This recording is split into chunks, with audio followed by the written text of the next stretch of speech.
Now that the 2023 NFL season is officially in the books, we can move into off-season talk here on the channel, and the Denver Broncos have quite a bit of moves that they're going to have to make between now and mid-March in order to get compliant with the salary cap. If we come over here and take a look at this Google Doc that I've prepared, in 2024, the Broncos are estimated to have negative $31.3 million in available cap space. That means they're in the red. They're going to have to create $31.3 million in cap space just to avoid penalties for the NFL for being over the cap. So the Broncos are going to have quite a bit of moves they're going to have to make.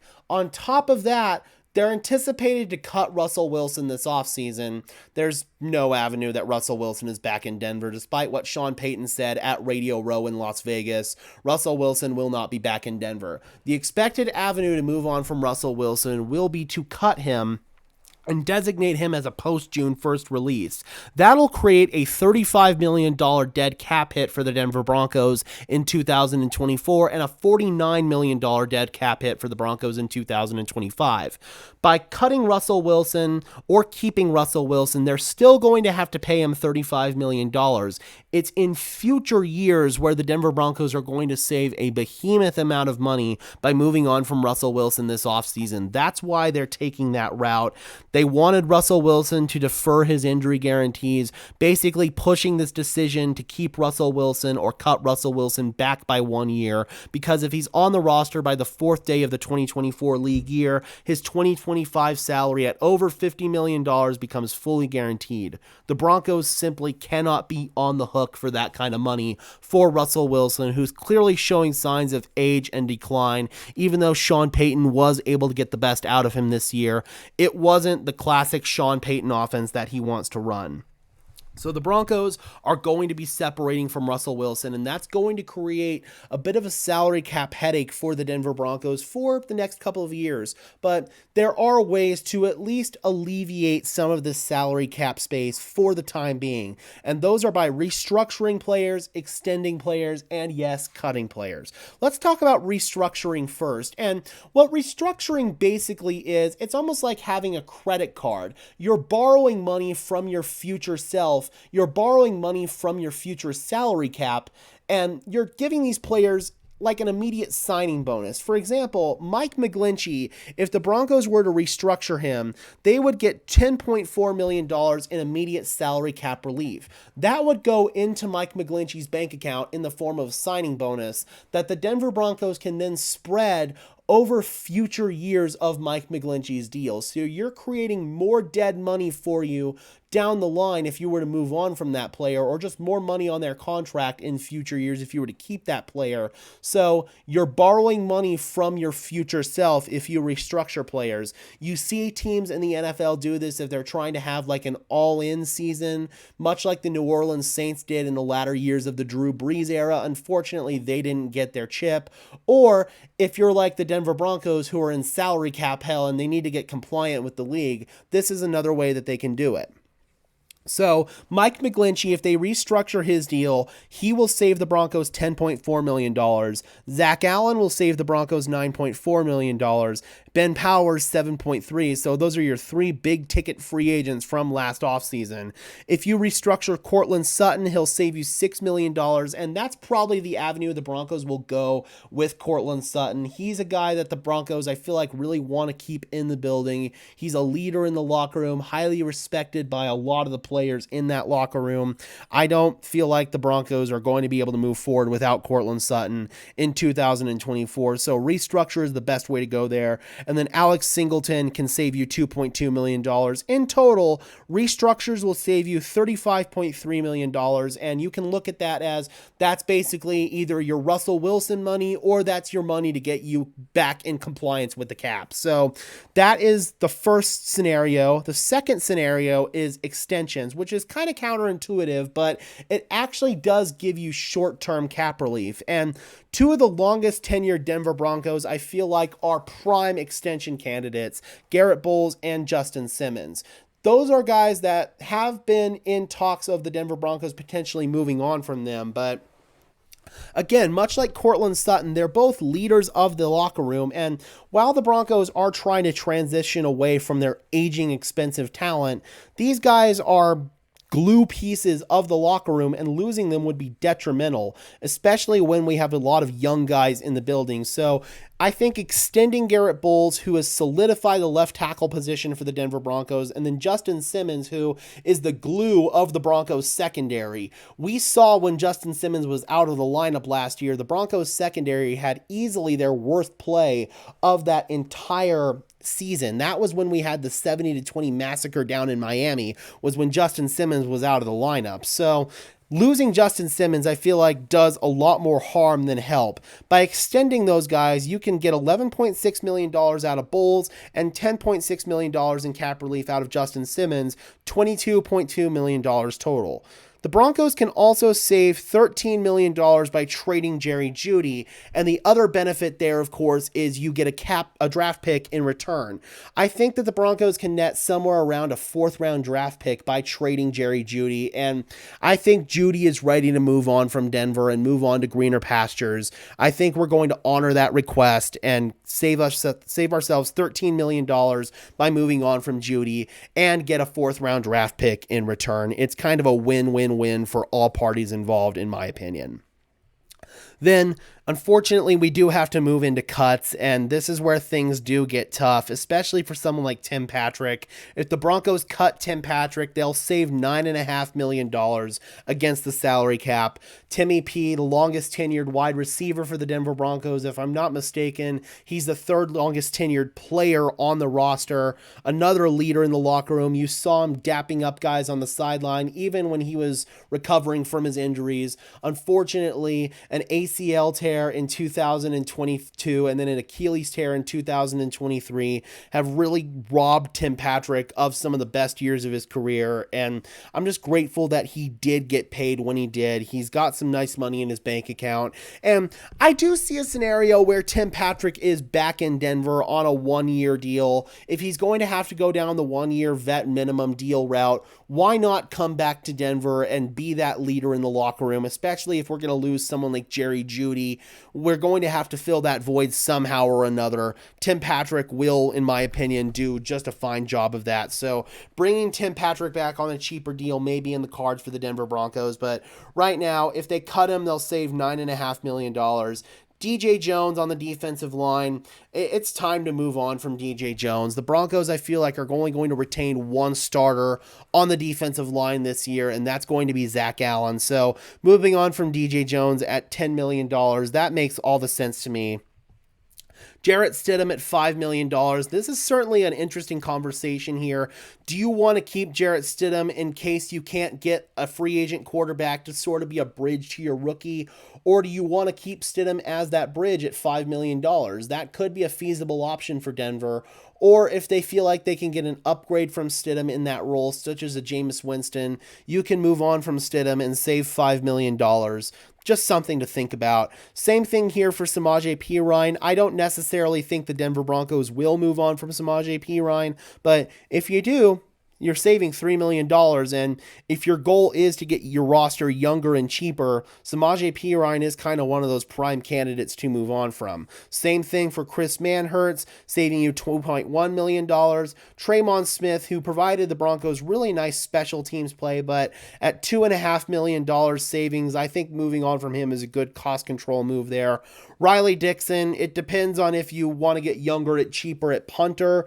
I thought Riley Dixon had some good moments for the Broncos, but also had some moments of inconsistency last year. So if you feel like you can draft an adequate replacement at punter or get somebody as a UDFA, then yeah, I'm totally down with moving on from Riley Dixon. And then David Sills, who is a special teams guy and mostly spent time on the practice squad for the Broncos, cutting him and saving $1.1 million feels like a no-brainer to me. So by making those cuts, you will save $34.9 million. In total, after the extensions, the trades, the cuts, and the restructures, the Denver Broncos can save $105.4 million. And After you take away the $31.3 million in red and then Russell Wilson's dead money, $35.4 million, the Denver Broncos will have about $38.7 million to work with. However, we do have to re-sign some of our own in-house free agents, which is going to take away from a good chunk of that money. If we come over here and take a look at the Denver Broncos pending unrestricted free agents, the players that I have the numbers in red next to, those are the guys that I feel like the Denver Broncos simply cannot afford to move on from. And the numbers themselves are the estimated contract that these players are going to get in free agency, according to either PFF or my own guess based on spot track numbers as well as what they got paid last year. PJ Locke is the first guy on this list at $7 million to bring him back annually. I think that's a big time move that the Denver Broncos want to get done. He's earned the long-term starting safety role, at least for now. I really think that bringing him back on like a 3-year, $21 million deal, he'd be right around the mid-tier paid safeties in the NFL, which is where I think he deserves to be paid. So $7 million a year for PJ Locke, that makes all the sense in the world. Lloyd Cushenberry, bringing him back at an estimated $14.3 million according to PFF. That's a little bit rich for my blood, especially when you consider George Paton in his end-of-season press conference saying that there are 3 young players that the Denver Broncos view as starters that they expect to step up, and that is the young center Alex Forsyth, the former 7th-round pick out of Oregon, who really should have never been a 7th-round pick. If I'm not mistaken, he fell because of medicals or some other off-the-field stuff. It wasn't because of his lack of talent. I think Alex Forsyth certainly has the talent to be a starting caliber center in the NFL. Then the other 2 players were Drew Sanders and Riley Moss, the 2 young defenders the Broncos drafted last year. Again, those are guys that are going to have to step up whether they're ready to or not. Drew Sanders kind of looked lost at times out there last year. He just didn't look like he knew what he was doing out there. And Riley Moss barely played on defense. Most of his snaps last year came on special teams. So Riley Moss is kind of a wild card, but the Broncos are in a position right now where they have to have those guys step up because they don't have the luxury of being able to afford veteran free agents in the event that these players don't pan out. So Lloyd Cushenberry at $14.3 million, Josie Jewell at $6.25 million, and then Fabian Moreau at $1.3 million. Those were all starters for the Denver Broncos last year, and those are luxuries that I just feel like the Broncos can no longer afford. Will Lutz at $3.5 million. I think the Broncos are very confident in Will Lutz as their kicker, so I do think that they are going to look to bring him back and lock him up to a long-term deal. Sean Payton's comfortable with him, so bringing back Will Lutz is almost a no-brainer to me. Mike Purcell, who's estimated to get $3.5 million according to PFF. I don't know, man. I feel like Mike Purcell, it's time for the Denver Broncos to move on from him. He's a cool story. He's a Denver native who's been on the team since 2019, but the Broncos, again, are looking to rebuild their defensive line, that unit's really gotten exposed over the last couple of years. So Mike Purcell, $3.5 million. That's just a little too rich for my blood. K'Waun Williams, it's pretty clear that the Broncos are going to move on from him. Jaquan McMillan emerged as the Broncos' starting nickel last year, so K'Waun Williams has basically been forced out the door in that regard. Cam Fleming, I certainly think there's an argument to bring him back as the Broncos swing tackle, but another player that George Paton mentioned in his end-of-season press conference was Alex Palczewski, who could be the Broncos' long-term swing tackle. Cam Fleming may be a luxury that the Denver Broncos simply cannot afford.